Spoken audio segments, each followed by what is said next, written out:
Good evening, everyone. I'm Don Liacono. I'm the Director of Programs at NAMI Davidson County. You're joining us tonight for a virtual education session, which we try to do on a monthly basis throughout the year. Sometimes we double up, but tonight we are welcoming back for, I think we were talking before, everyone else got onto the Zoom call, Dr. Joseph Pandit. I believe this is the 6th or 7th time he's joined us over the 4 years I've been at NAMI. It's always an informative guest, always informative speaker, always open and a great friend of NAMI Davidson. So tonight we're going to learn a little bit more and get an understanding of psychiatric medications. So I'm going to turn the program over to Dr. Pandit to get started. Well, thank you so much. I am going to tinker around with my screens here and make sure that I can share some slides for everyone. Let's see.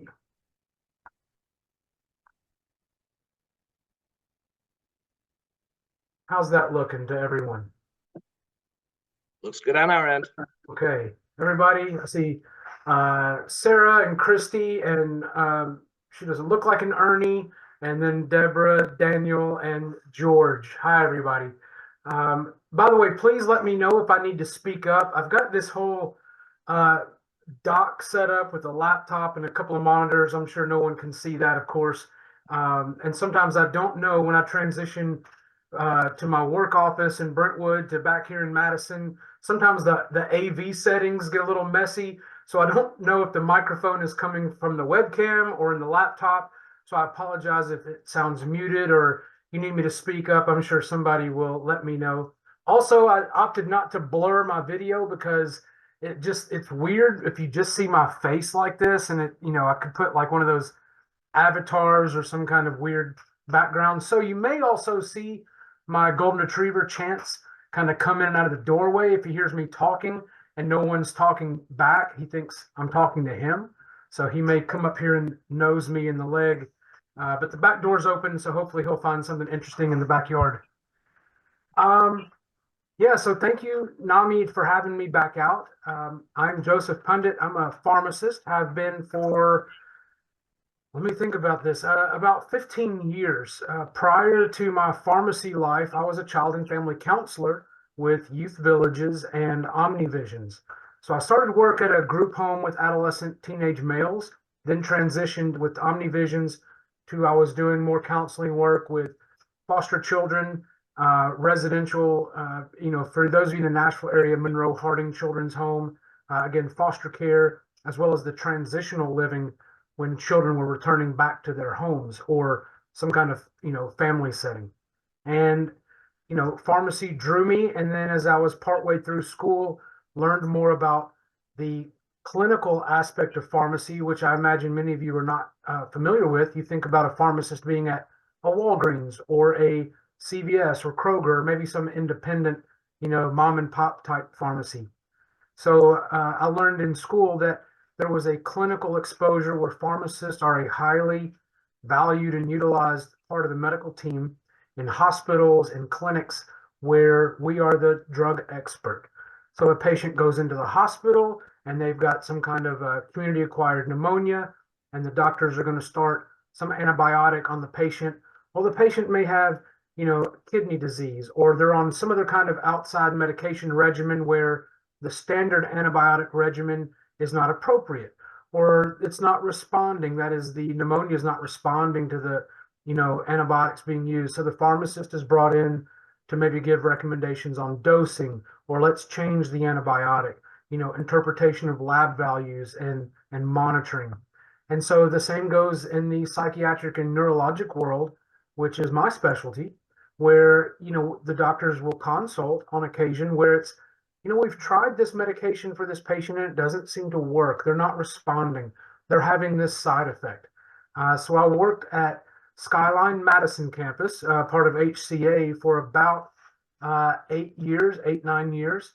And then I helped HCA open their facility in Columbia, Tennessee, called Pinewood Springs. And so for those of you local to the Nashville area that may have also heard of Skyline Madison campus, of course, within HCA, there's also the Parthenon Pavilion, but they just closed Skyline Madison this past summer. And, it goes to show, I think, for those of us that are engaged in behavioral health and maybe part of that world, either as a provider or caregiver or patient, family member, we know that resources are already strained. And then to close an inpatient facility that had 120 beds, a variety of treatment, when I started there back in 2011, there was a military unit, and of course, there was adolescent and geriatric and the variety of disorders that I'm sure many of us are familiar with. So there are other facilities out there, but that was my experience. I did my residency with the Tennessee Department of Mental Health. So that was working at the state hospital, MTMHI. I did a lot of work with methadone in the state, as well as a lot of regulatory and legislative piece. All controlled substances in Tennessee go through the Tennessee Department of Mental Health as it is defined, addiction and abuse, etc. So part of that time was evaluating, do we need to make Sudafed a controlled substance? And believe me, that was something that was drafted as a law until we kind of stepped in and said that is ridiculous. They wanted to make it a Schedule II drug on the same level with oxycodone and the amphetamines. So what a varied experience I've had. I currently work at Monogram Health, which is a kidney care company. We partner with Medicare plans to work with patients with various stages of kidney disease. And you may ask, what in the world is a psych professional pharmacist doing with kidney disease?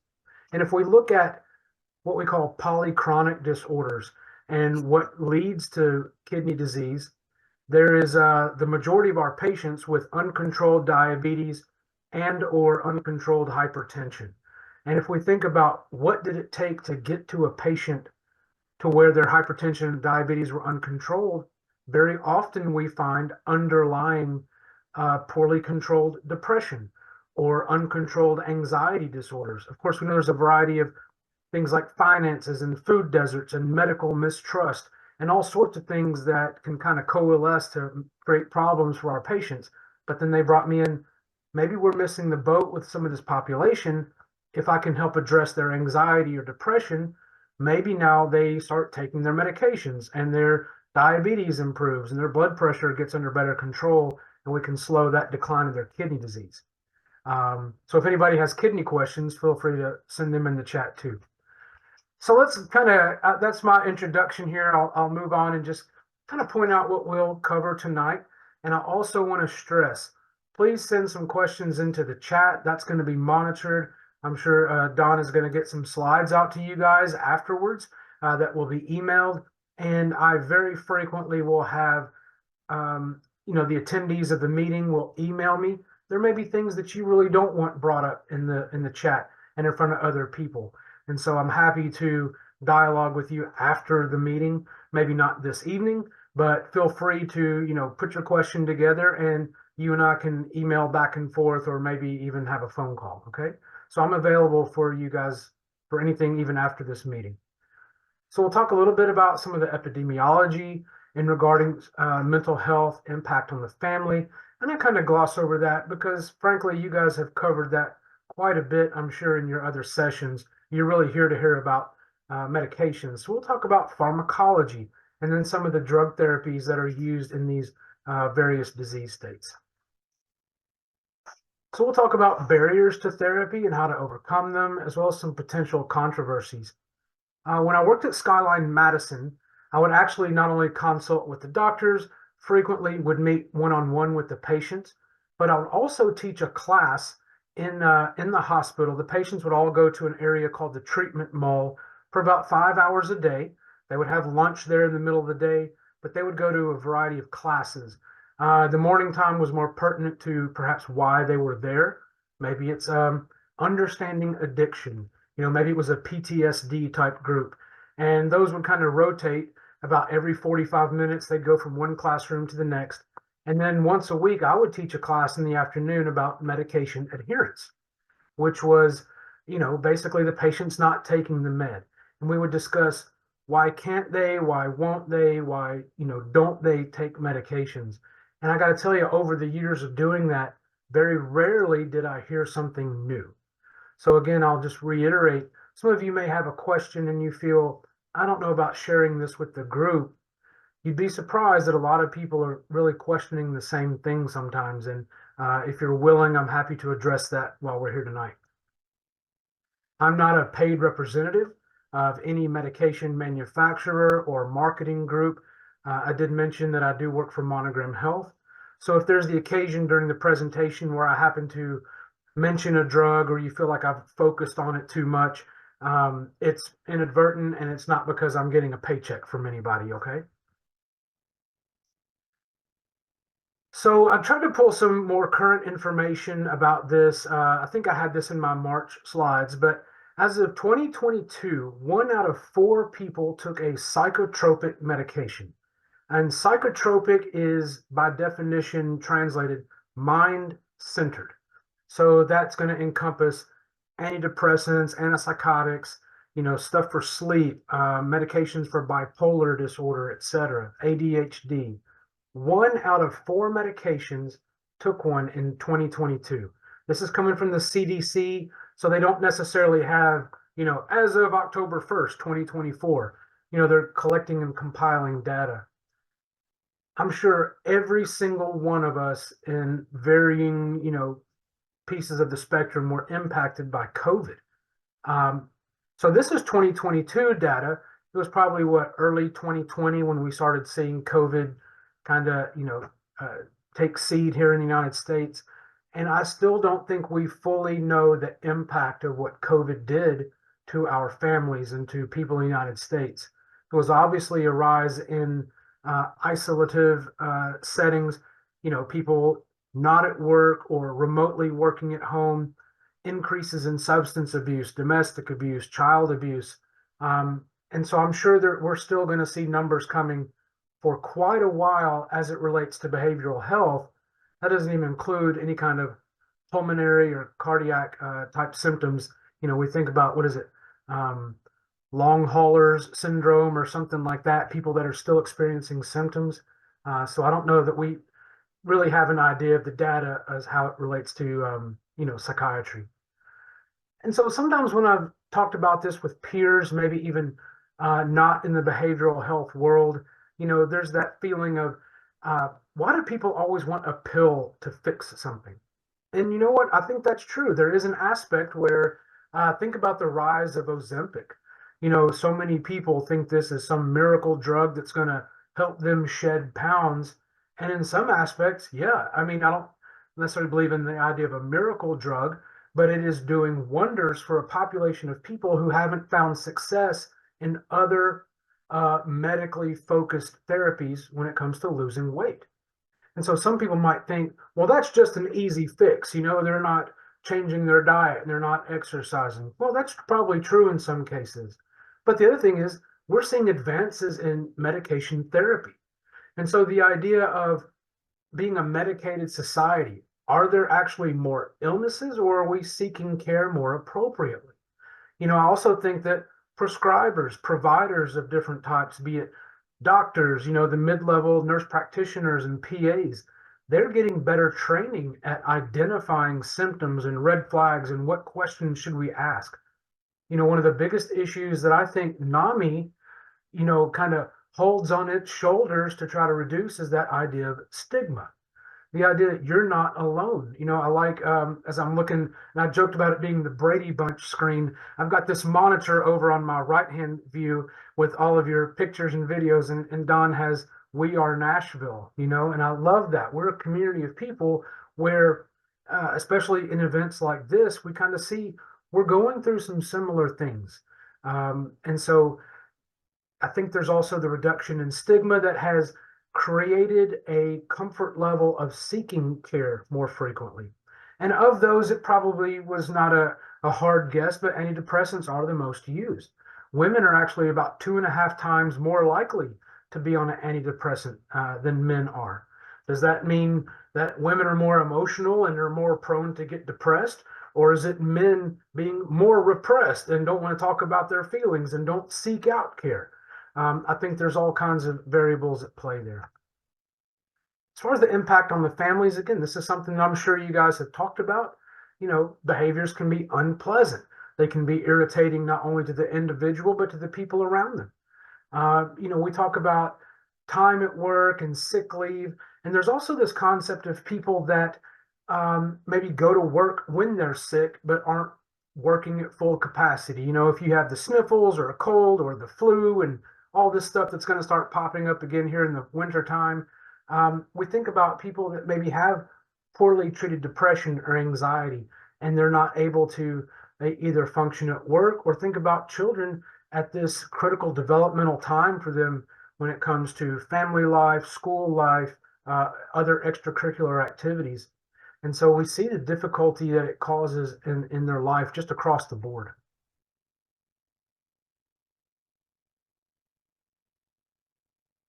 When I worked at the state, especially with some of our methadone population, and when I was at Middle Tennessee Mental Health, or MTMHI, I very frequently felt that it was a passing of the buck, because when it comes to the state, they all have individual budgets they're working out of. It seemed like, why doesn't anyone see the big picture of this? And so we think about patients that might not have great access to care, great resources. And so when they get the sniffles, they're going to go to the emergency room, right? Because they don't know how to get a PCP. They don't even know how to call to make an appointment. Or maybe they need to see their doctor and they have the phone number, but the doctor says, I can't even see any patients till Friday. You'll have to come in 3 or 4 days. And so the impact on healthcare, especially when it comes to hospitalizations, emergency rooms, especially even as pediatricians, we look at, children we think of often being higher risk. Between 2020 and 2030, it's estimated even 40% of patient visits to pediatricians will involve long-term chronic disease management of the physical and behavioral conditions, be it weight management. Who knows what we're going to see pulmonary-wise with, this onslaught of people not only smoking cigarettes, but vaping becoming, more prominent. And so the impact on what we call polychronic disorder, that is multiple things going on at the same time, even pediatricians are kind of getting in on this action. As I mentioned, being a clinical pharmacist, there's a bit of a hierarchy we might think of, with the physician doctor, kind of being the lead on that, as well as, a team of nurses and social workers. And when I had students come in on my rotation, it was important that I had them meet all of the members of the team so they would understand the value of the social worker. That social worker might help address insurance problems. They might help make the referrals to an outside provider once the patient discharges from the hospital. What is the dietitian doing? What is their role? What about a recreational therapist, and the music therapist, and the physical therapist, and the psychologist? And so that's very important in this team-based approach to care. But in that hierarchy, where the doctor usually gets put at the top of that pyramid, what I always wanted my patients to understand is that you are in charge of this treatment team. I know it's very easy to want to defer to the guy in the white coat, or the gal in the white coat, the doctor. But ultimately, it's up to the patient. I actually had to reach out to Don as I was driving from Brentwood trying to race home. It takes an hour to get from Brentwood to Madison. I was worried I was going to log on late because I had a last-minute phone call with a patient, and then my medical director, Dr. Srinivasan. Dr. Srinivasan is in San Antonio, and this patient is in Memphis. And this patient, if you're familiar with some of the lab work with diabetes, there's a lab called an A1C. This guy's A1C, he must have maple syrup just pumping through his veins. His glucose remains so high. And the poor guy is scared of needles. And because of his kidney disease, he can't take some of the normal meds. So we're all trying to brainstorm, about what would be most appropriate. And it wasn't appropriate for me to just have this conversation with Dr. Srinivasan. He calls me and goes, "Hey, I've got, Mr. Smith on the phone. Let's all talk together and collaborate about what would work best." When we talk about the idea of medication adherence, especially, it's having some buy-in from the patient, and helping the family members and the caregivers, everyone associated that might, help this patient stay out of the hospital and improve their quality of life. I want the patient to understand what a significant role they play in that treatment team. So we kind of covered this a moment ago about America on meds. You know, is it really a rising trend? I think we could for sure say that statistically, more people are on more medications than ever. There's increased acceptability, increased awareness. As far as medications go, there's limited non-pharmacologic options. You know, as we see new meds come out for dementia, a brand new one that just got approved for schizophrenia. You know, there's a feeling that I fear has grown, especially during the time of COVID, a mistrust of medical professionals, you know, that education we received, and a mistrust in the pharmaceutical industry. And while I can respect some healthy skepticism, there are occasions where I feel that some treatment options are completely pushed out of the way because of cynicism. And, you know, there are limited non-pharmacologic options. So when novel therapies come out, say for schizophrenia, and someone's first response on social media in the comment section is, well, I don't trust pharma. Look what happened with the vaccine, you know, and things like that. Well, other people see that, and these platforms, or, you know, it's your neighbor, it's your uncle, it's your spouse. And when they kind of put this information out there, and oftentimes misinformation, you know, someone might think, well, maybe I just need to do some yoga to take care of my hallucinations. And what benefit would maybe some essential oils do for my bipolar disorder? And so oftentimes those are not the best option, and a medication is really, you know, going to be the key gold standard of therapy. There's also more of a need for rapid treatments, and we don't have that. One of the things that we educate patients on very frequently, especially when it comes to antidepressants, is, hey, this might take 6 to 8 weeks before we really see some good results. And that's really only if we have got you on the right dose. So that can cause a lot of frustration for patients, but we're definitely seeing more people on more meds. I also try to counsel patients on the purpose of psychotropic medications, right? They treat an acute illness, that is the here and now. Perhaps it could also prevent future illness, that is the return of hallucinations or delusions or that depression with less frequency. We also want to improve the quality of life. Of course, if I get pneumonia and I take a course of antibiotics, that pneumonia should eradicate, and I shouldn't have any problem with that, you know, in about a week or two. But when it comes to psychotropic meds, there's not a cure for any of it that's going to come from a pill. So let's talk about pharmacology. When I started pharmacy school, and they designate the years, the 4 years in pharmacy school, as P1, P2, 3, and 4 year. So in our P1 year, we had a couple of classes. One of them was called medicinal chemistry, which was really breaking it down to the molecular shape. And if I have this double bonded oxygen and this nitrogen over here, what is that doing? Well, that's the piece right there that makes your stomach upset. And if I, you know, break this ring off after it passes through the liver, then it's going to last, you know, 36 hours. That's the metabolite. We also had a class on, you know, pharmacy math. And we talk about kinetics, okay, what the body does to the drug. So we think about absorption, distribution, metabolism, and excretion, okay? So if I was to ask everybody, where does a drug absorb?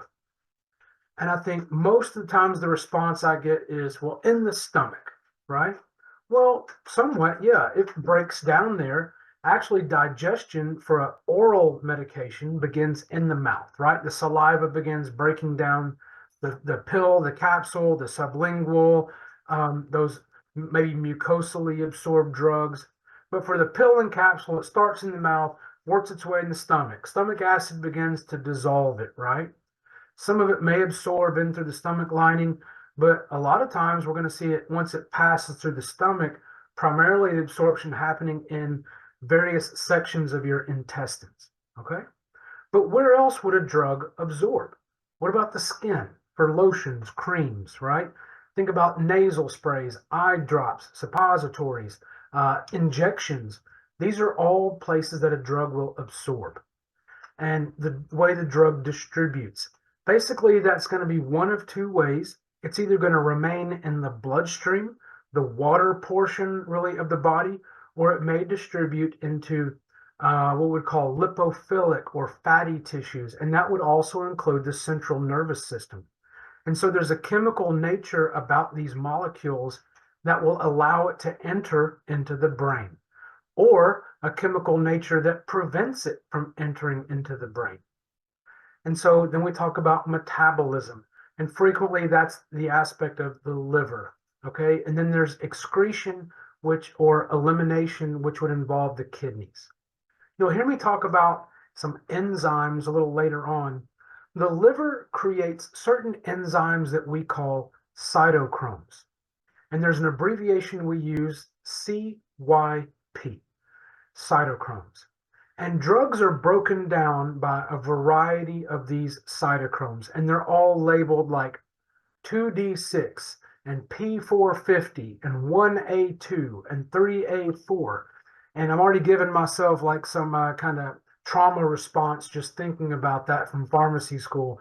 But it's important to understand for providers, and these days even patients with certain lab work, about those cytochromes. These cytochromes for many drugs act like a Pac-Man. They will chew that drug up at a very expected rate. We talk about a half-life. That is how long that drug is really going to work in the body as it relates to the drug level in the bloodstream. And so certain medications require a specific cytochrome to be broken down. And sometimes that Pac-Man chews faster than most people, which means the drug might wear off faster in this person than with most people. Sometimes that Pac-Man chews slower, which means that drug level could accumulate if I'm giving the same usual dose at the same usual frequency that most people can tolerate. And if that drug level increases because Pac-Man's chewing really slow, then they might start experiencing side effects as that drug level increases. When it comes to excretion or elimination, there's some drugs, especially lithium, that require fully functioning kidneys to work. And if a patient has poor kidneys, that lithium, which we know can be a very risky medication, could accumulate, trigger a seizure or coma or death. So these are all aspects of a patient that we have to evaluate with certain lab work, looking at liver function, kidney, renal function. We're looking at electrolytes like sodium and calcium, etc. So we basically just covered a lot of this. My prime example that I use so frequently with this group is, imagine, Sarah, that you have a headache, okay? And you take, I don't know, Tylenol, you take some Advil, right? And if you look at the label and it says, take 1 to 2 tablets every 4 to 6 hours. And Sarah, I wasn't picking on you. You're just the top left on my screen, and I just saw your name in the corner. So Sarah's going to take some Advil, right? But maybe Sarah doesn't feel great about taking medications, right? They make her feel yucky sometimes, or she doesn't want to rely on medications. So she goes and gets that kitchen knife and she cuts it up into like 6 little pieces. And she takes 1/6 of an ibuprofen Advil tablet, right? And swallows it. Well, what do we think that's going to do for her headache? Probably nothing, because she hasn't achieved an appropriate drug level of ibuprofen in the body, right? So this slide here shows that, see that lower dotted line? And I don't think I can, sometimes there's a laser pointer on here. Can y'all see that? You'll see that, me circling duration and therapeutic range. So if we think about taking that ibuprofen tablet, as it absorbs and distributes into the bloodstream, the drug level of ibuprofen is increasing. But she only took a very specific amount, and after a while, the kidneys begin to clear ibuprofen out, okay? So this is where the kinetics nerds at the drug company did all the math, they did the blood draws and said, okay, after a certain amount of time, it's reached its peak before the drug levels start dropping again, right? And then it's eliminated from the body. This first dotted line right here, the MEC, we call the minimum effective concentration, meaning you have to have at least this much of a drug level, this much medicine in your body for it to work. If Sarah's taken that little 1/6 of a tablet, she might hang out down here and that curve drops back down. She never crossed this line right here. The drug never worked. Similarly, as I look on my screen, Christy, she's pretty, aggressive, and she's going to take like 10 ibuprofen for that headache, right? And she just throws them all down with a glass of Mountain Dew, and she doesn't care about her stomach lining at all. So she takes all that in. She's up here at this minimum toxic concentration, right? Those labels say maybe do not exceed this amount in 24 hours. And most of us know that. But when it comes to prescription drugs, we have less of an idea about it, if we're a patient. We kind of trust, well, the doctor prescribed that. But sometimes we have this aspect of our culture of, well, more is better. This drug didn't work quickly enough, so I want to take an extra tablet or maybe 3 extra tablets. So this area between the effective concentration, when I say concentration, just think drug level, versus the toxic concentration, we call that the therapeutic range or the therapeutic index, meaning I can dose it from here to get to about here, and it still not only be effective, but it probably isn't going to kill me, right? That's why if we use the example of ibuprofen, some of you may have even had a prescription from your doctor. So if you buy Advil ibuprofen over the counter, those tablets, those capsules are all 200 milligram. You may have had a prescription from a doctor that was 800 milligram, which would be like 4 of those over-the-counter tablets. But the dosing frequency is different, right? If I'm taking the over-the-counter Advil, 1 to 2 tablets every 4 to 6 hours. But if I'm taking the 800 milligram prescription strength, it may say, every 8 hours. And I think if we picture that, in our head, the higher the dose I take, the longer it's going to take for it to clear out of my body, right? To take it more frequently could kind of edge up into this toxic level. And I know just from TV or things we've read, we think about toxicity being, that's death, right? And it doesn't have to be necessarily to that extreme. That can be when patients are experiencing liver damage or, some kind of skin reaction. And of course, you can experience side effects at anywhere in this range.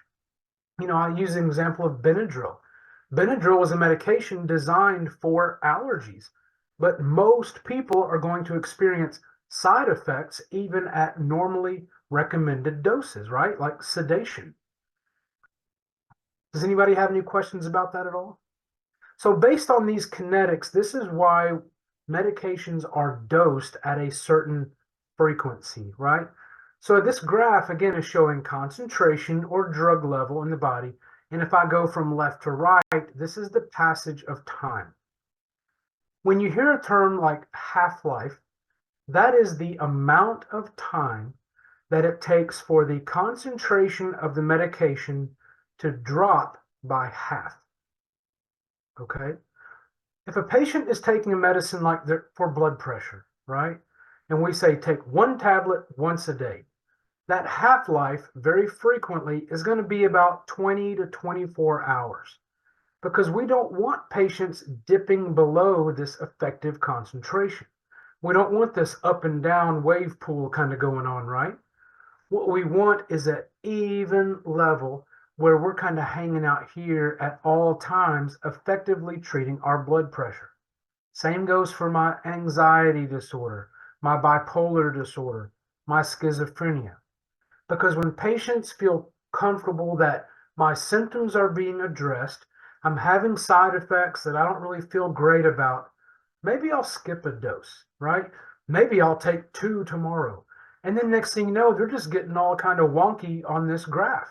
The drug levels are going up and down, and then they're getting, side effects. They're having symptoms return, and then God forbid they just quit taking it altogether. Well, one of the doctors that trained me told me the best drug for your patient is the one they'll take, right?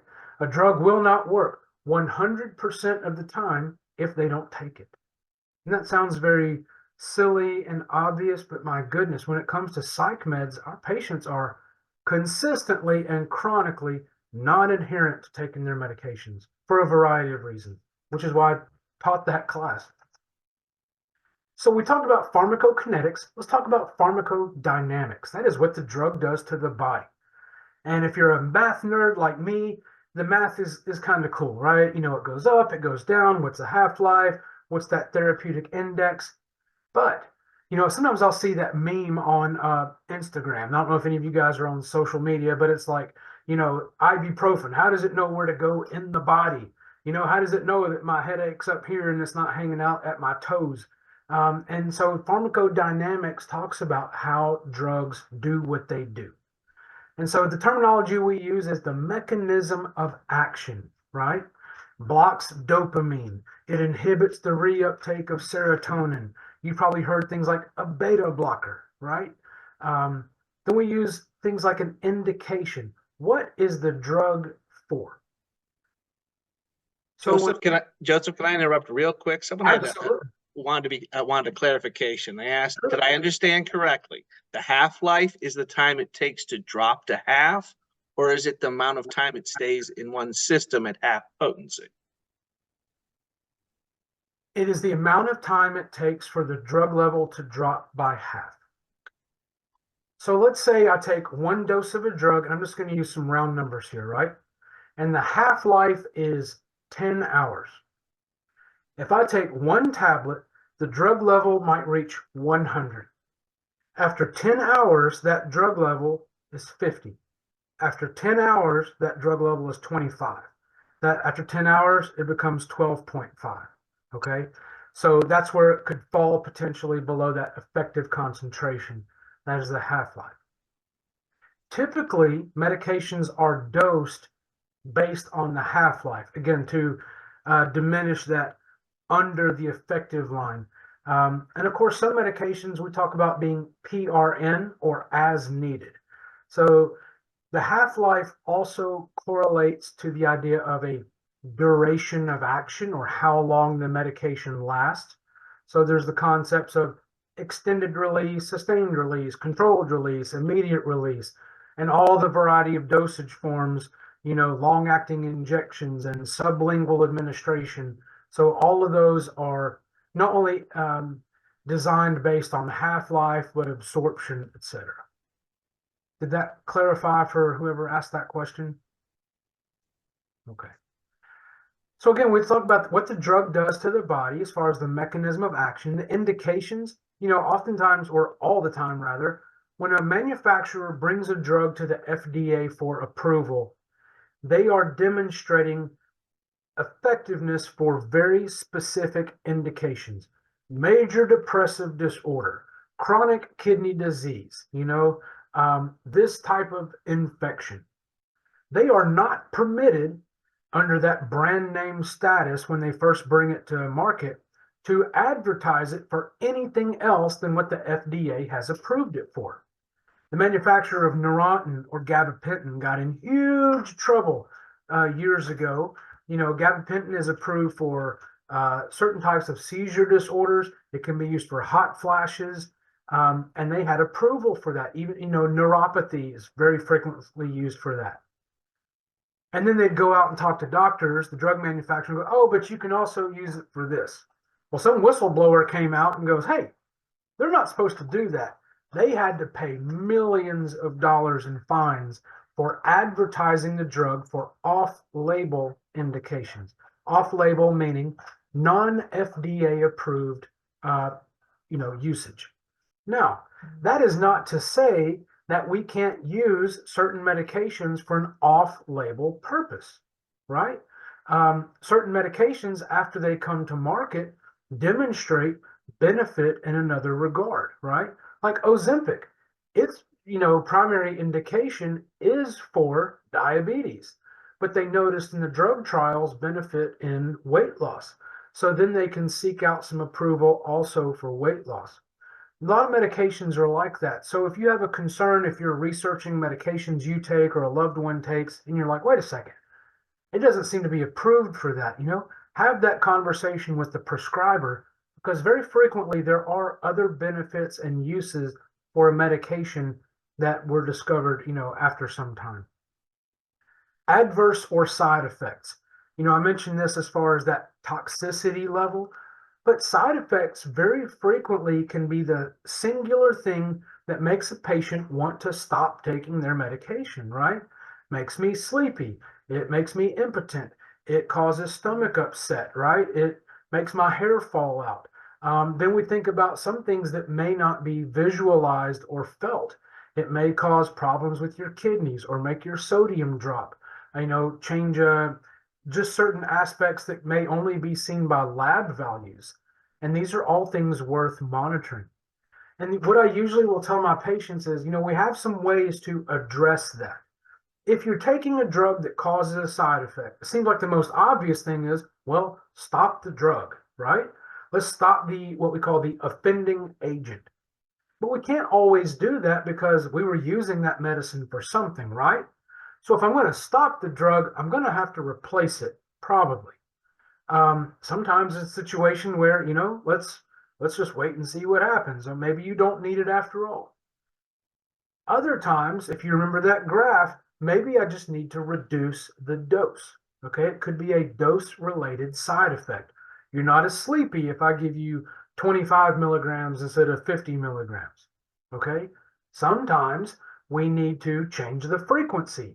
It was prescribed 3 times a day. Let's change it to twice a day, which ultimately is, bringing that drug level down. Sometimes, and really one of my lesser favorite of the options, is the drug is working, the side effect is problematic. Maybe we add an additional drug to treat the side effect, okay? But that can bring its own problems, right? Now, this second drug has its own side effect that I'm having to worry about. And if we think about other complications of taking medications, I've got to pay for it. I've got to remember it. All these other variables that can impact adherence. If I start adding more drugs to a patient's profile, that makes them potentially more non-adherent. That's a big complaint I see from my patients these days is I'm on too many meds. And it's because what has happened is what we call a prescribing cascade, like this domino effect. The doctor started with drug A that caused a side effect, so they prescribed drug B, then drug C, then drug D, when really all we needed to do was just change drug A somehow. Then we could have avoided all these follow-up medications. And then we think about the drug doing to the body, other drug interactions, right? So we think about drug disease interactions where certain medications could be harmful to the liver, to the kidneys, to the eyes, etc., to the heart. And then we think about drug-drug interactions. Don't mix these two medicines together. Don't mix then this drug and this food together. That could also be problematic. So all of these aspects have to be taken into account, not only the math of the drug, how it's going up and down, absorbing and half-life, et cetera, elimination, but also what the drug does to the body. We kind of covered the variety of psychotropic medications, depression, mood stabilizers for bipolar disorder, antipsychotic, stuff for anxiety, the stimulants for ADHD, and then sedative hypnotics, think about your Ambien, et cetera. We learned these terms, back in school. They've been around for quite a while. I feel like some of these terms are a bit misleading and a bit outdated, a bit antiquated. Traditionally, antipsychotics were used for schizophrenia, but we know that we can also use some antipsychotics for bipolar disorder. I can use them for depression. I might use some for sleep. I might use them for somebody with delirium. Okay, there's a lot of reasons we might use an antipsychotic. Some of the anxiolytics are actually very frequently used for seizure disorders, right? Some of the stimulants, patient may not have ADHD, they've got this sleep-wake disorder because they work third shift, but they still need to be awake in the daytime for whatever other reasons. So some of these medications, I don't like just, lumping them in these separate groups, because these days, we can use them for a variety of those indications. When it comes to psychotropics, there's a variety of theories on why they work, why certain illnesses occur in certain individuals, right? So I talked about psychotropic, mind-centered, okay? The origin of illness, we think about genetics, the higher likelihood of a child having, say, schizophrenia if one of their two parents have schizophrenia. We think about occurrences in that neurodevelopment, as the embryo, fetal manifestation and development. Did mom take drugs while she was pregnant? Did an infection occur perhaps at some point during development? And then we also think about nature, genetic aspects versus nurture. Okay. Was there something external that isn't genetic or organic at all, but it's how they were raised, the people they were around? There was so much information in pharmacy school, you were not going to survive without some mnemonics, right? So I always remembered SAND when it came to the receptors and the monoamines. So you've probably heard of amino acids, which relate to nitrogen and maybe proteins and things like that. A monoamine is a more nerdy name for all of these different types of chemicals: serotonin, acetylcholine, norepinephrine, and dopamine. These are really the primary neurotransmitters that we see in psychotropic medications. When it comes to histamine, though, this is also I might need to add this in here. If anybody can come up with a mnemonic that would include an H in it, I might add that to my slide. But currently, these are the ones that are primary focus when it comes to psychotropic meds. This is a visual graphic of how serotonin works in the body, okay? These are two nerve endings, right? And if anybody can think back to one of these days back in biology class in middle school, you have the nerve and you have this gap in between the nerves called a synapse or the synaptic cleft. Our body keeps all of these neurotransmitters in storage warehouses until the body determines, hey, I need some of that. The warehouse doors open up and serotonin comes out, right? And it crosses this gap, this synapse. And you can see up here how it's in storage. It's this cute little triangle with the S on it. Looks like Doritos or Bugles or some kind of S snack. And it's going to come out of the warehouse and cross the synaptic cleft and fit like a Tetris piece in over here across the gap. And then the body says, okay, the bell rings, the alarm clock, it unplugs, time to clock out for the day like Fred Flintstone, and it jumps back across the gap and goes back into storage for later. That's how serotonin, biochemically works in the body. Now, there are little bitty enzymes that are hanging out in this like crocodiles in the river, waiting for that cute little gazelle to travel across the water.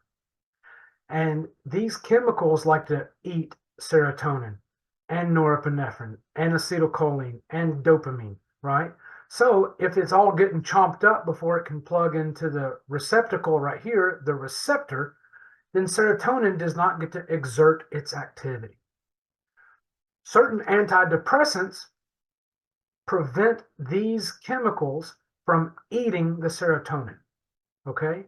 Others let serotonin hang out a little while longer. If that alarm bell is going to sound that tells serotonin to unplug and go back into storage, it like mutes the alarm bell, okay? It kind of, puts a big towel wrapped around the alarm bells on that clock. And I'm sure, hopefully, with that description, you've all kind of figured out which meds those are. Maybe not. We'll come back to it. So the therapeutic effects of medications, right? We talked about this. They do not cure in relation to our psychotropic meds. They do relieve or decrease symptoms. They can prevent or delay the return of symptoms. They are not used as sole treatment. We think about things like cognitive behavioral therapy, dialectic behavioral therapy. Maybe it's journaling, maybe it's diet changes, maybe it's improvement in your sleep hygiene. But meds are not the sole course of treatment. Sometimes they might be the primary course of treatment or that gold standard of treatment, but it's never to be used as the sole monotherapy.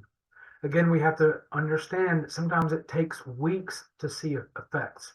I use that example with poor old Sarah over there who doesn't like taking her ibuprofen and just cuts up her ibuprofen. I'll say, it could take 6 to 8 weeks to see benefit. That's really only if we're at the right dose. If she's taking that 1/6 of an ibuprofen for 6 weeks, we're probably still not going to see any benefit in 6 weeks, right? We need to get back up to that effective recommended dose and kind of go from there. Depression.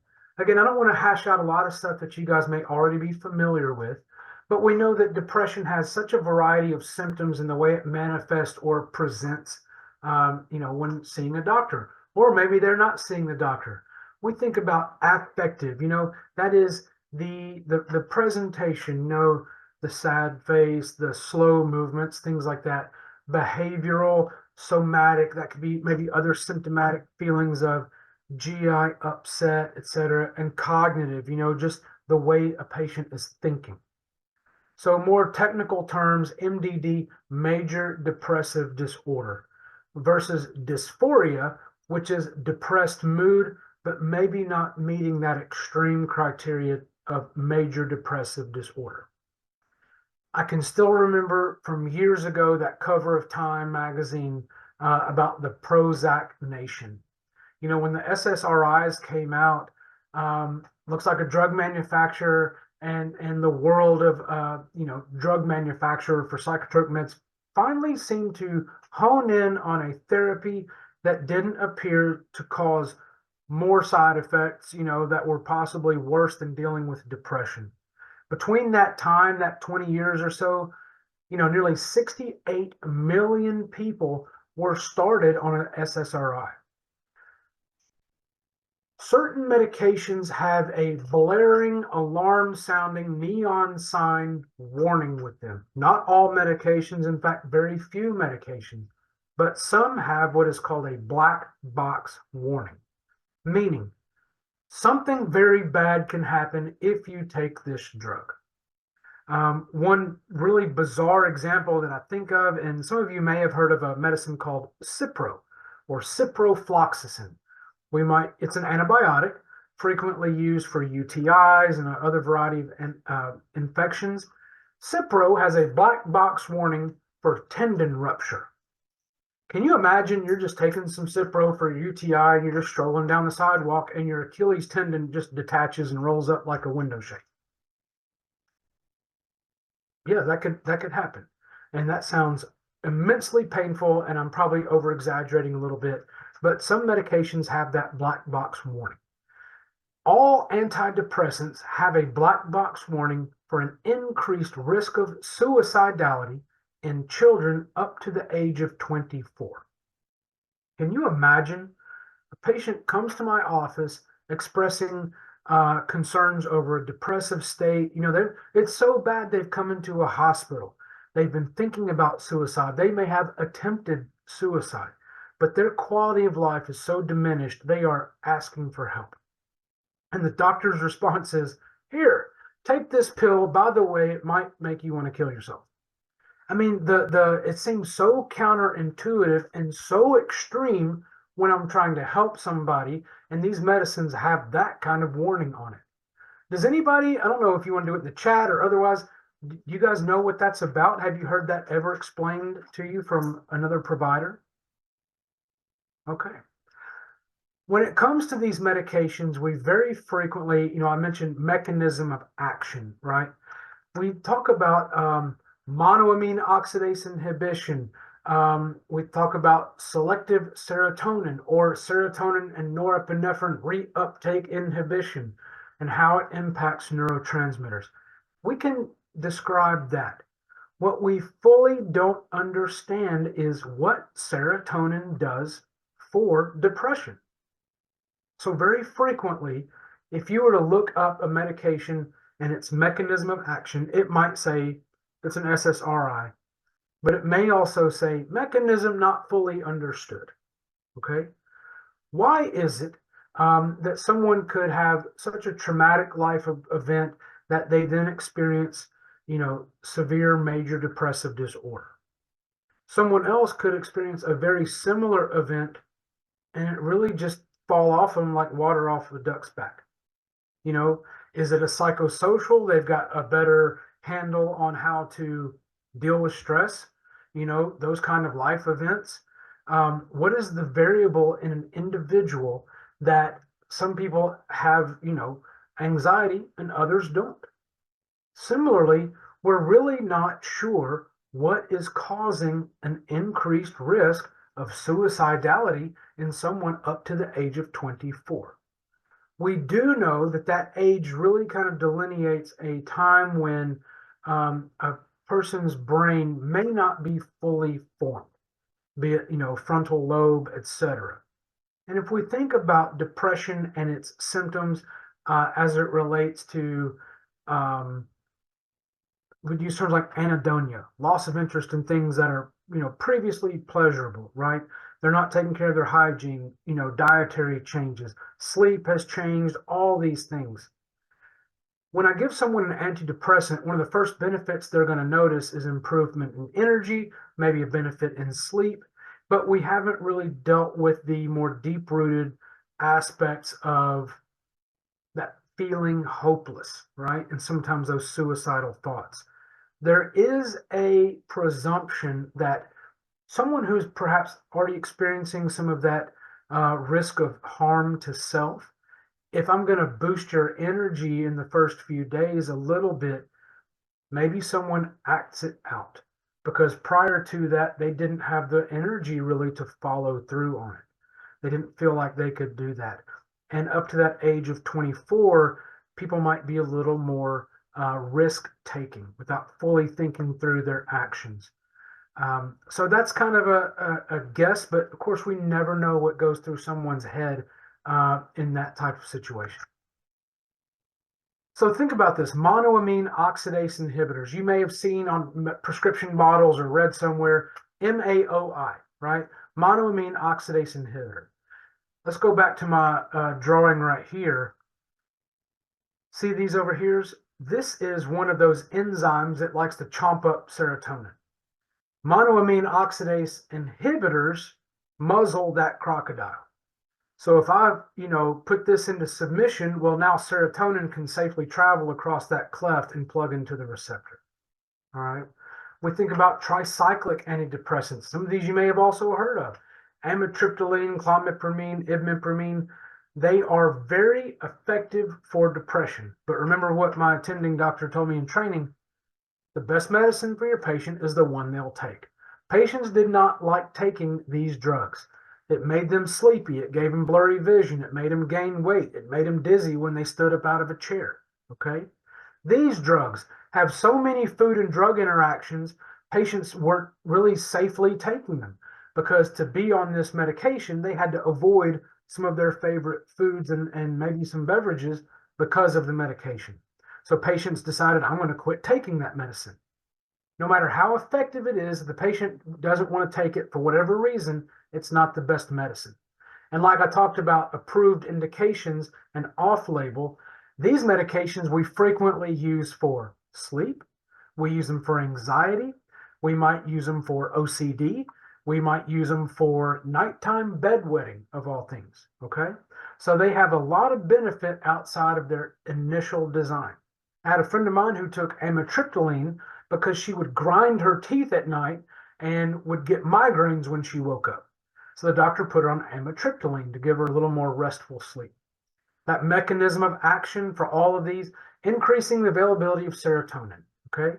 And I mentioned these make me sleepy, dizzy when I stand up. The anticholinergic is a fancy term that says dry mouth, blurry vision, urinary retention, etc. These are ones you've likely heard of.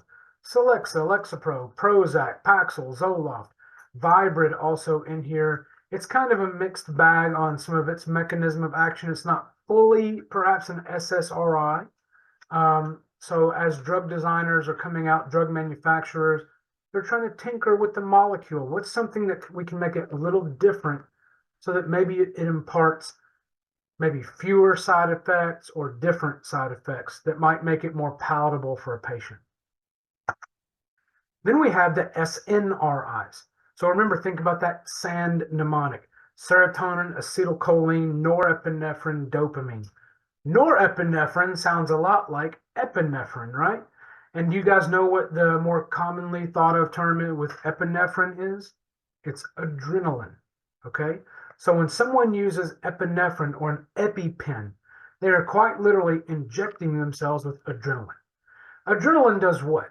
It gives that fight or flight response, right? It gets us kind of juiced up, our heart rate increases, our lungs expand a bit so we can breathe a little better, get better oxygen exchange. So that's what adrenaline can do, especially if we think about somebody having an anaphylactic allergic reaction, right? Their throat's closing, etc. Norepinephrine is basically adrenaline or epinephrine after it's passed through the liver. And some of those little enzymes, like you think about with the liver, chomped off a little piece of the molecule, and epinephrine became norepinephrine. So if we think about adrenaline and what it does in our body, what do you think norepinephrine would do? Something very similar, okay? And it's not going to get you all jazzed up and now you can't sleep and you want to put a fist through a wall. But if we also think about the symptoms of depression, right? It is not only perhaps suicidal thinking and changes in sleep and appetite, very frequently it's very low energy. So if I can give a medication that not only prevents serotonin from hearing that alarm bell and unplugging and going back into storage, what if it also does the same thing to norepinephrine and allows norepinephrine to stay plugged in and active for a longer amount of time? Now I'm also addressing perhaps some of that low energy aspect. This is not to be confused with people that are feeling just fatigued from bad sleep and bad diet and those kinds of things. But for many people, an SNRI works better for them than, say, Prozac or Zoloft would. Now, if you've also paid attention in the news, or maybe you take it yourself or a loved one does, again, we think about indications of drugs. Cymbalta we can also use for certain pain disorders. Why? I don't know. It's not an opiate. It's not an anti-inflammatory. One of the proposed ideas is maybe if I just give you a feel better drug, maybe it makes you tolerate pain better. I don't know, but it does work. Statistically, patients with certain disorders like fibromyalgia, maybe certain neuropathies, they appear to have improvement in their pain scales when taking duloxetine or Cymbalta, okay? I wanted to go back and just mention something else. When a drug manufacturer invents a drug, it is a very specific molecule. It is shaped a certain way. Think back to, building your solar system with styrofoam balls back in middle school science fair, right? It is a three-dimensional molecule. Just like with epinephrine, that changes to norepinephrine when it has a metabolic process through the liver. A lot of these psychotropic meds do something very similar, okay? We take what we call the prodrug, maybe it's the pill we're taking, and when it passes through the liver, a little piece of the molecule breaks off, and that's what's called the metabolite. That metabolite sometimes is rendered completely useless. It doesn't do anything like the parent prodrug did. Sometimes the metabolite is also just as effective and might even last a lot longer. Amitriptyline, when it passes through the liver, becomes nortriptyline, okay? Venlafaxine, which is Effexor, when it passes through the liver, it becomes desvenlafaxine or Pristiq.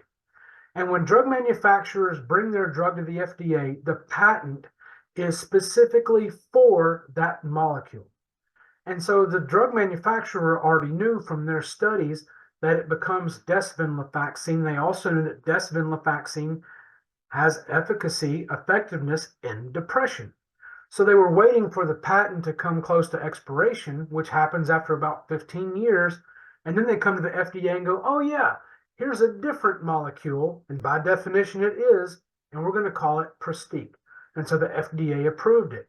And because they had all the information on Effexor, they already knew what would happen with Prestige, side effects, all the kinetics, etc.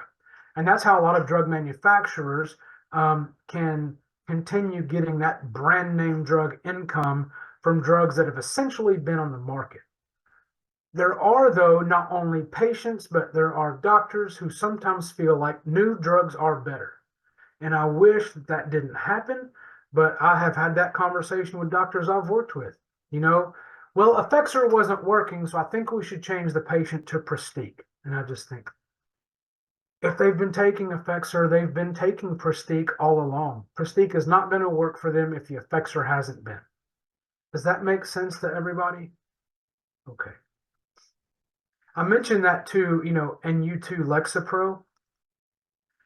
Lexapro is an isolated molecule, if you will, orientation of the molecule of Celexa.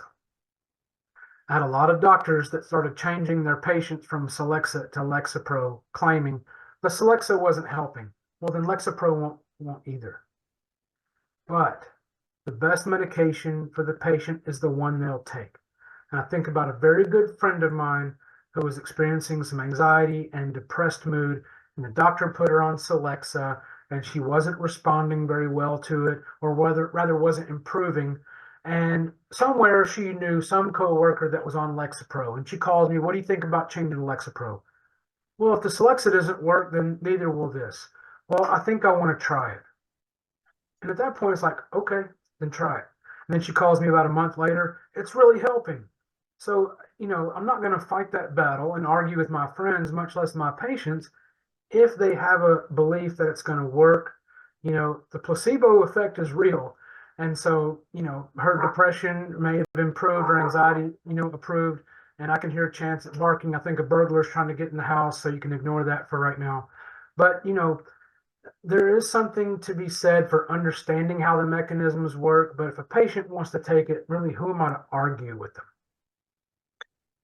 Joseph, I just want to let you know we're coming up on a quarter till the hour. You are kidding me. Let's get through here. My goodness. Let's talk about schizophrenia pretty quickly here, because I know a lot of our, families that come through here deal with schizophrenia or their family members. We talk about positive and negative symptoms. And oftentimes patients feel like these guinea pigs where the doctor's trying this dose, adding this drug, changing the drug. The patient takes it for a minute, then they stop taking it. Positive symptoms are the things that are now there that weren't there before. They've been added. The hallucinations, the delusions, the paranoia. Negative symptoms would be more things like the depressed mood. We talk about avolition of thought, the anhedonia, where they just feel almost like a depressed state, plus, psychosis. It is not multiple personality disorder. So these medications work primarily, all of them, in the dopamine tract somehow. You've probably heard of Haldol and Thorazine, etc.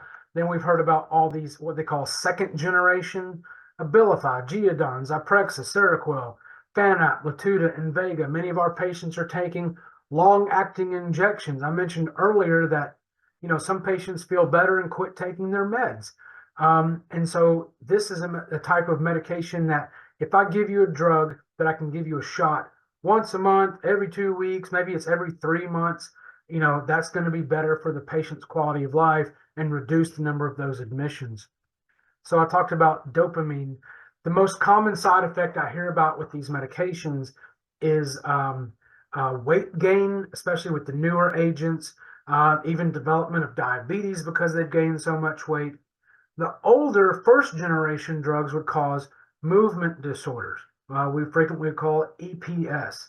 They can get worse and over a prolonged amount of time become something what we call tardive dyskinesia, where it's like a Parkinson-like disorder. They might even have a head shake, and patients might, they call it lip smacking, or they might roll their fingers, very Parkinson-like, make these facial tics and grimaces.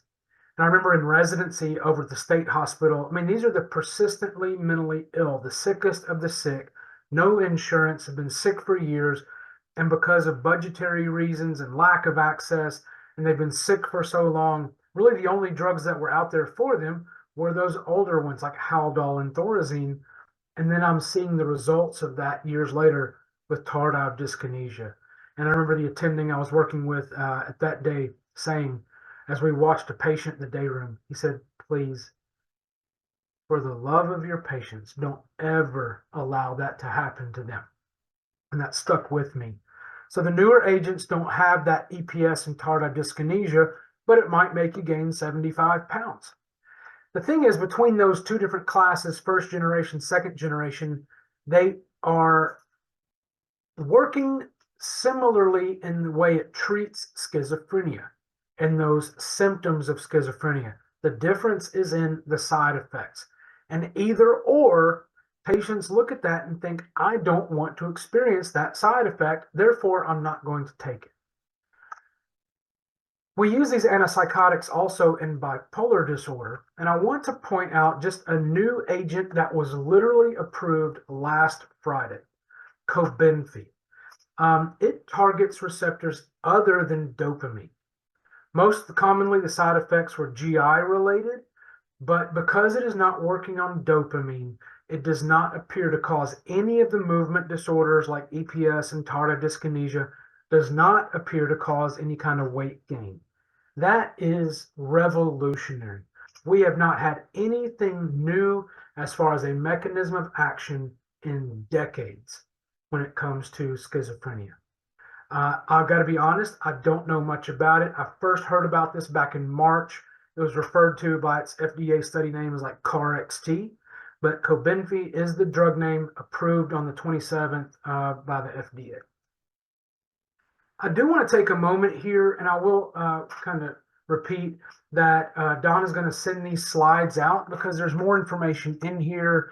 There's information about anxiety, benzos you've heard about, Xanax, Ativan, Valium. I did put a slide here about dissociative identity disorder, ADHD. But again, we talked about the purpose of medications, okay?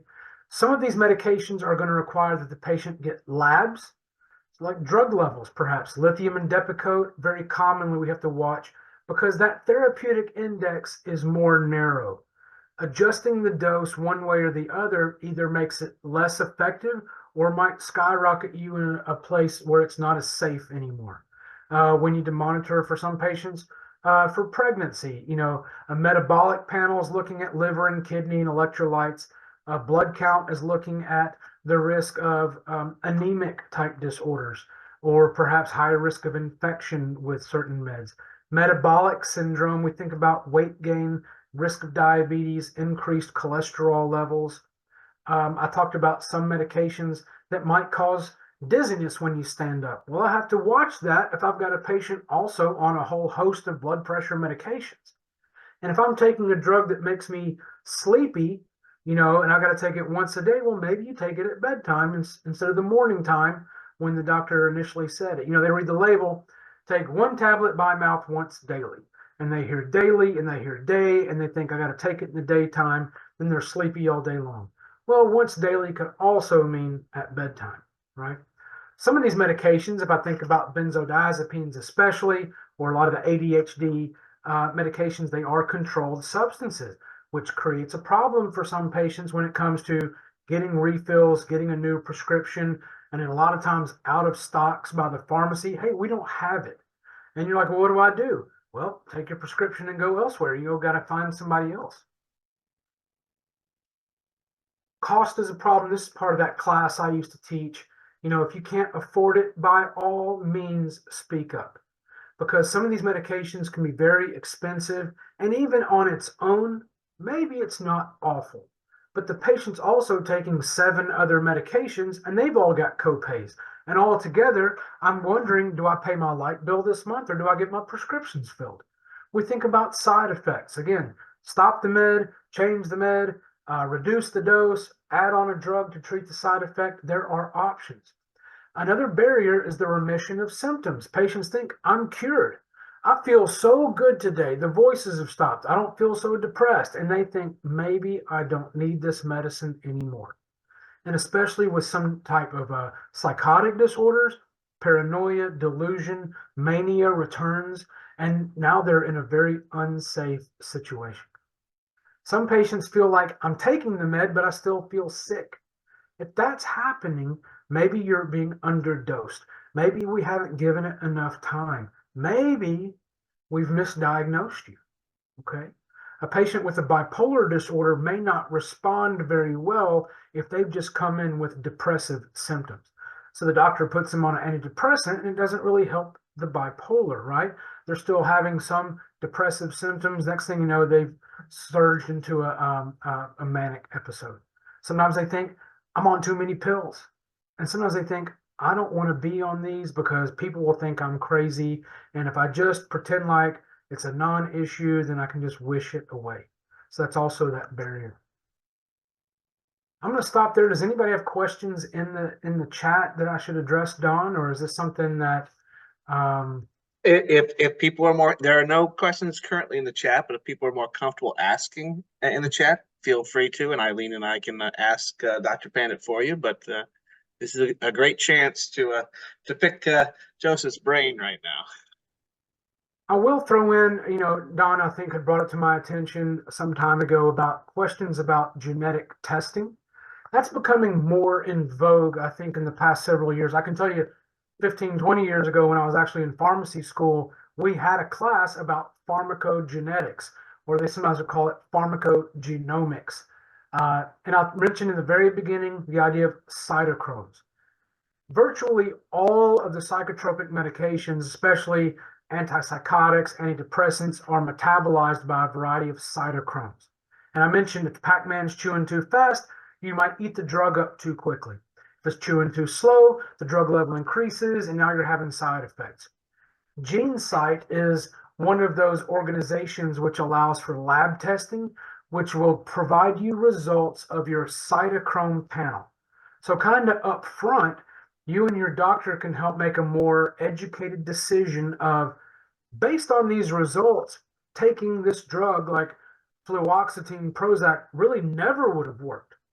And if you think about the amount of time we tell patients to wait this out 6 to 8 weeks, we can just completely eliminate that waiting period if we already know it's probably not going to help. So this gives a better directed treatment opportunity for providers and prescribers to see a more, again, directed, okay, let's take these drugs out, and that one I can use for you, but I may have to double the dose. Or we can try this one, but we might need to cut the dose in half to kind of avoid the pitfalls that patients experiencing when trying new medications. All right, Joseph, we have one where when you have to prescribe a medicine with the black box warning, do you prescribe at a low dose at first? Not necessarily. Like, for example, that Cipro, that antibiotic, we prescribe it where it needs to be. It's maybe 500 milligrams twice a day. When it comes to a pharmacist role, and ideally the prescriber role as well, I need to educate you, okay? If I'm starting you on an antidepressant with a black box warning of this might increase the risk of suicidality, you're 23 years old. In fact, I'm going to counsel that for a 38-year-old, okay? Because the risk diminishes, but the possibility still exists. I'm going to counsel, hey, please be aware that this is a risk. If you find your thoughts getting darker, those thoughts working their way through your mind more frequently, let's have a plan in place. Who are you going to call? What can we do? These are resources where you should reach out, be it mobile crisis or 911, or here's the hospital ER that you can go to. So we don't necessarily reduce that dose at the beginning. Okay. A follow-up from that person is, will research ever have a medicine that doesn't make people want to commit suicide, meaning the side effects being suicide? Maybe. I mean, I couldn't say what comes out in the future, hopefully, and I can also say that there are sometimes side effects and warnings that come out for medications that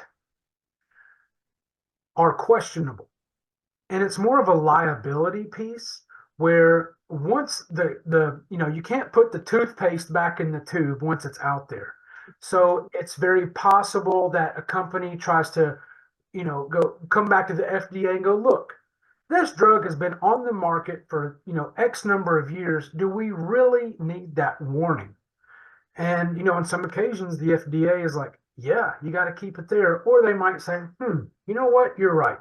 Yes, there's a risk, but we're worried that the risk of turning patients away with that warning is too much, and it's really helped millions and billions of people. Let's remove the warning because although a risk, maybe it's not worse than any of the other side effects that could potentially occur. Another question is, can you donate blood on an LAI like Invega Sustenna? And I apologize if I'm not pronouncing it correctly. That is absolutely 100% pronounced correctly. And yes, to my knowledge, it's possible. I think that would be up to the donation, acceptor, be it Red Cross or whomever. But I don't believe that would eliminate from donating blood.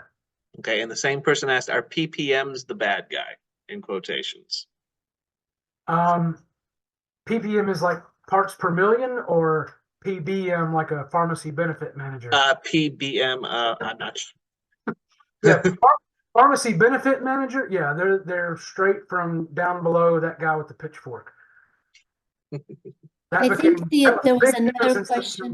Yeah, go ahead. I'm sorry, Elaine. No, I'm sorry I interrupted, but they were asking about the drug you just mentioned, the new drug. Yeah, Cobenfy. That's Cobenfy. Okay, I think they were asking for that slide again just to see. Yeah, Cobenfy.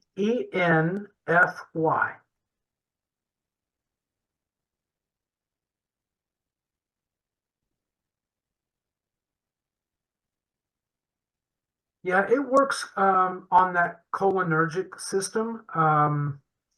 Without getting into too many specifics, and it's really fascinating, really, in how novel it is.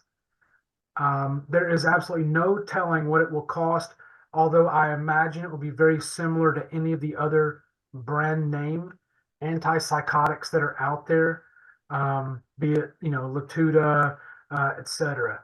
And so there's a few newer agents that are out there that it's probably going to be around $2,000 a month for like a cash price.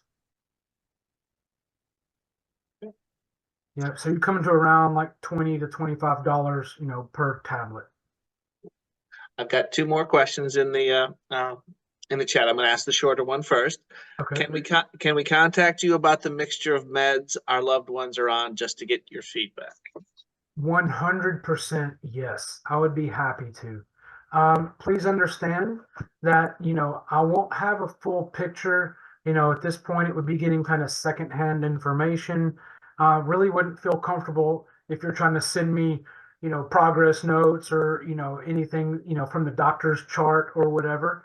But I'm very happy to do what I can with some of that information, and any kind of concerns. And I'm happy to answer those questions and maybe put your mind at ease, or maybe there's something glaringly obvious that I'm like, yeah, you should talk to the doctor about that. And here's some of the options out there.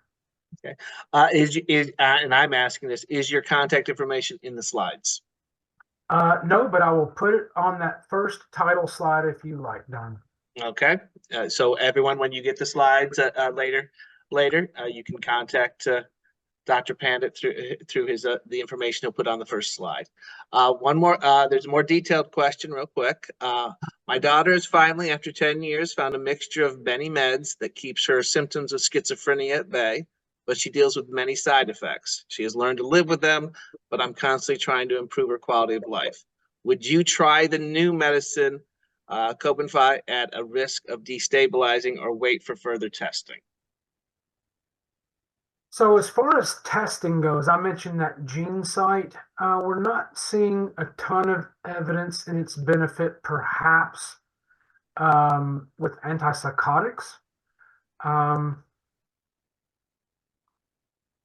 If there's some limited response and a long enough amount of time has been given, that is a good enough trial, then yeah, that is worthwhile. I will say that, it often feels like when it comes to some of these treatments, it's like throwing it at the wall and see what sticks. And Unfortunately, that's really what happens. You know, there is no, I mentioned labs. We're going to check, you know, sodium, liver, kidneys, you know, platelets, etc. There is no lab that lets me draw and say, yeah, you're positive for schizophrenia. You know, you got a high level of anxiety based on your blood work. It's really a demonstration of what the patient is saying. Sometimes it's what the patient's family is saying because the patient may be in the throes of some level of psychosis and they can't really verbalize it themselves. It's based on history. How bad is it? How long has this been going on? That paints a picture of a diagnosis. The patient comes in and they are hallucinating, right? We do what's called a differential. We might look at, is it schizophrenia? Is it bipolar with psychosis? Is it depression with psychosis? Is it a fever? Is it a thyroid disorder? Is it drugs? You know, these are all things that we have to rule out. That's why we do certain labs, ask certain questions. And then it's that if it walks like a duck type scenario, then I'm going to prescribe what are the recommended by guidelines medication therapies. And so you have the American Psychiatric Association, you have British guidelines, which they really overlap. Europe may have some drug access that we don't have here in the United States and vice versa, but there are recommendations. Say if a patient comes in with schizophrenia, guideline recommendations are to initiate therapy with a second generation antipsychotic. This Cobenfy, as it's coming out, it's so dissimilar to the rest of the antipsychotics. I don't know if they'll call this like a third generation antipsychotic. Currently, there's no guidelines that really have it in its recommendations, but it's been approved by the FDA for schizophrenia. So there's no reason a provider could not prescribe this drug. Then the other aspect in that hurdle is, will insurance pay for it? And I could almost 100% guarantee that they will not approve it on their formulary with an initial diagnosis. Hey, you're a brand new patient with schizophrenia. Let's try this Cobenfy and see what happens. They are going to deny that immediately because there are generic options available between Seroquel, Zyprexa, Abilify, etc. Because if they're going to foot the bill for that $2,000 a month, you know, minus the copay, they want what they already know works. But if the patient has demonstrated and the doctor has documentation of what we'd say failed trials of other therapies, then by all means, that is an option. We'll put it that way. Does anyone have one more quick question for Dr. Pandit?